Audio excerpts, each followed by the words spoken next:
So when you're actively trading on Betfair, one of the things that is important to understand is that you open a trade, you close a trade. That can happen in a number of different ways. But when you're working very, very tight at the front of the book, which is what we're doing in the background here, typically when you're scalping, it's very important to understand what the order queue is and how that could impact your trading. And that's what we're going to talk about in this video. Please like and comment on the video below. That will allow me to produce better quality videos and more of them in the future. So if you look at the ladder here, you'll see we've got an extra column on the right hand side here. And the idea behind this extra column is the estimated position in queue. So to show you in essence how this works, you can see there's £1,000 here. If I add an order for £1,000 over on this side, can you see this is telling us where it thinks we are roughly in the queue? And if I put one over on this side, you can see it says we're behind 16,000, we're behind 690. Football's a slow moving market, so it's quite nice to be able to demonstrate this on here. 476, so we're almost at the front of the queue, we're about to get matched. There's £12,000 here, but you can see we're only £300 away from 200, and there we go. Can you see how we got there? This is live, this is a real account, this has actively got money in it, so you can see what's going on there. Now, we actually have, we're behind £15,000 on this side, so we really need a lot of money to get matched in order to get the order filled on the other side so we can complete our trade.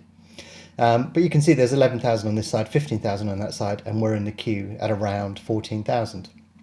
So we don't call it a queue, a position in queue, we call it an estimated position in queue, because the idea is that it's the software is looking at all of the aspects of the market, how stuff is matching, what's going on where.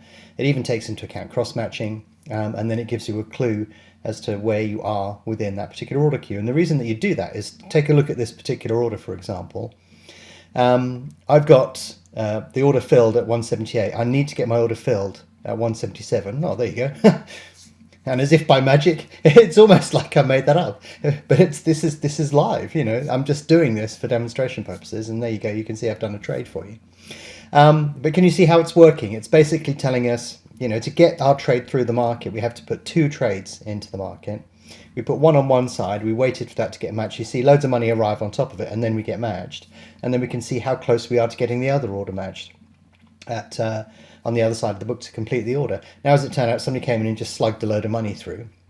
So our order went straight through. And usually it'll be a slightly finer line in terms of how you're managing your position there. But of course it works differently in slightly different markets, in that football's quite slow, racing's very fast, but you can hopefully get an idea from that quick demonstration as to roughly how the estimated position in queue works. It gives you a clue as to how close you are to getting matched on that particular trade. So if you want to find the estimated position in queue column on the ladder, it's really simple to do. If you're on your ladder display and it looks something like this, then go to the ladder settings. You must be using version 151 or higher to have this feature. Click on the ladder settings editor. You will see a number of tabs on there. The one that you want is columns, so typically it defaults to here.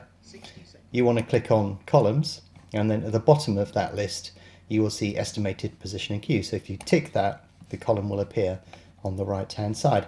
If you want to reorder the columns and put it in a different place, it's perfectly possible to do that using the display order feature of the ladder settings editor. So anyway, very simple to bring it up. Go to the settings, go to columns, select that particular column, and if you want to change some aspect of it in terms of moving it around or putting it in a different position, you can do so using the display order capability within the ladder settings editor.